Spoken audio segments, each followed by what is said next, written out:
Hello everyone, my name is Arctic Cherry Infinity. A few days ago, the second episode of the Sky-brid War came out. And guess who appeared in the legendary rarity? Yep, it's none other than Reaper and his little sister, Vanessa. The biggest thing I enjoyed was seeing that Zane loved my hybrid, even if it wasn't perfect.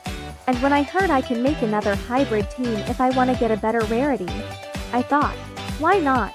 Because 1, I love making creatures, and 2, I want to make another hybrid Zane might like. And honestly, this may be my best design yet. So grab your bones and pop your pansies, cause here we go! We just finished an adventure! Oh yeah, for anyone who's curious where Reaper is, I made him apologize to Maggie and Vault, and now him, Vanessa, and the other hybrids are having a fun summer for now. Now back to making the hybrid. My original issue with Reaper was that I used the bases of 3 different styles of flight into one hybrid, which means my hybrid had trouble staying in the air for prolonged periods of time. Which means it might need more rests compared to other hybrids like yours, Krahe. So, instead of using Yi-Ki, Ramphorhynchus, and Hatzegopteryx for flight at the same time, I'm just gonna use only one of them. Hatzegopteryx is probably all we need for a flight build: large wings, strong flight muscles, able to hunt on the ground. It's a good beginning. But just like I did with Reaper, I'm gonna replace the head with another creature. It's just very fun trying to make bio-accurate dragons.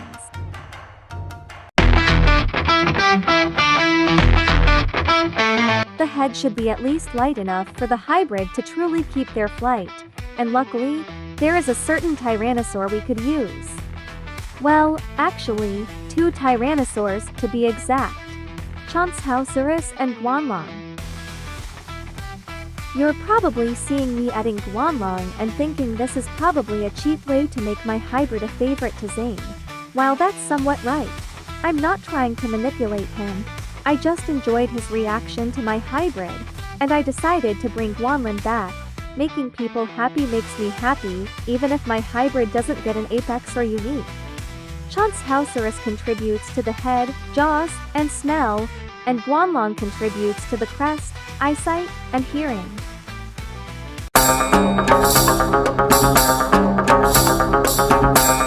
Adding to the wings is rather tricky, cause you don't want to ruin the flight. Luckily, there is a way to make it work. Meet Kunpengopterus, or its more popular name, Monkeydactyl. These guys have opposable thumbs on the hands, allowing them to climb better and grip onto objects. And then there's Australovenator, adding the first digit finger, a sharp claw to grapple easier onto larger prey.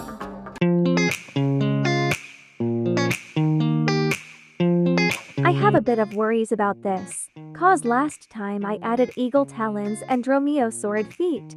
Reaper and Vanessa couldn't keep their grip on it, so instead of mixing both, I'm just gonna use the bald eagle for feet and talons.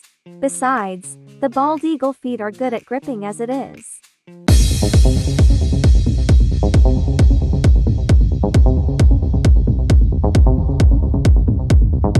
Let's get the simplest ones out of the way: Arapaima for armor, and Lyrebird for vocalization and mimicry.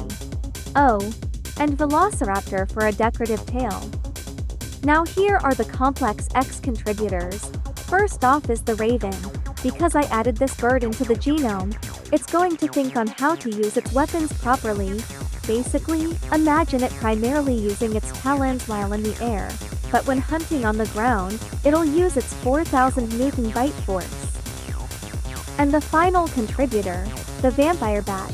Yep, for the 100th time people use this little goober, but it's definitely a good reason. For this, I'm, of course, going to restrict it to teeth and claws. Adding iron to the Arapaima scales will just mess with the flexible, yet powerful armor. There's also something else to the Vampire Bat that I'm adding, but I'll tell you after the video.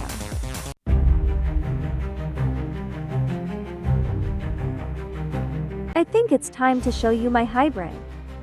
But you've been showing your hybrid all this time. Actually, that's the juvenile of the hybrid. My hybrid behaves similar to drones in Monster Hunter, where there are younger members and one large adult. The one I'm gonna show you all is the true adult form.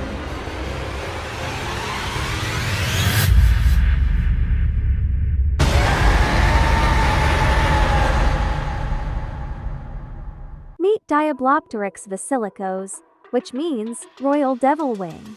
Its non-scientific name is the Great Satress, but this particular specimen is named Rowan.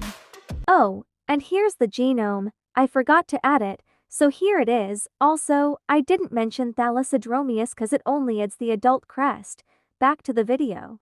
His main way of defeating Maggie in Vault is by attacking with his kids via ambush, overwhelming, or distraction.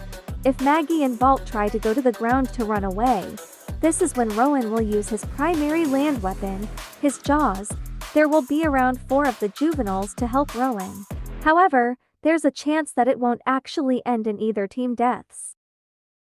Remember me talking about adding another thing from the vampire bat?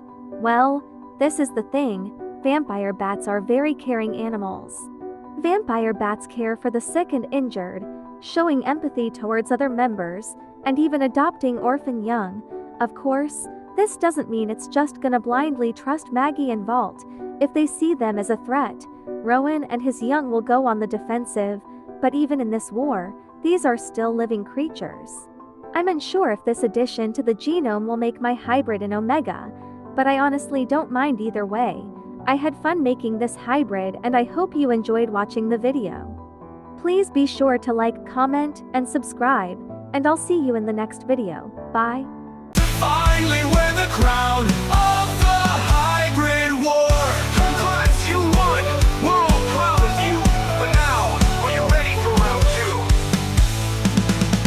Genome V, Genome Alter, take the throne to finally wear the crown.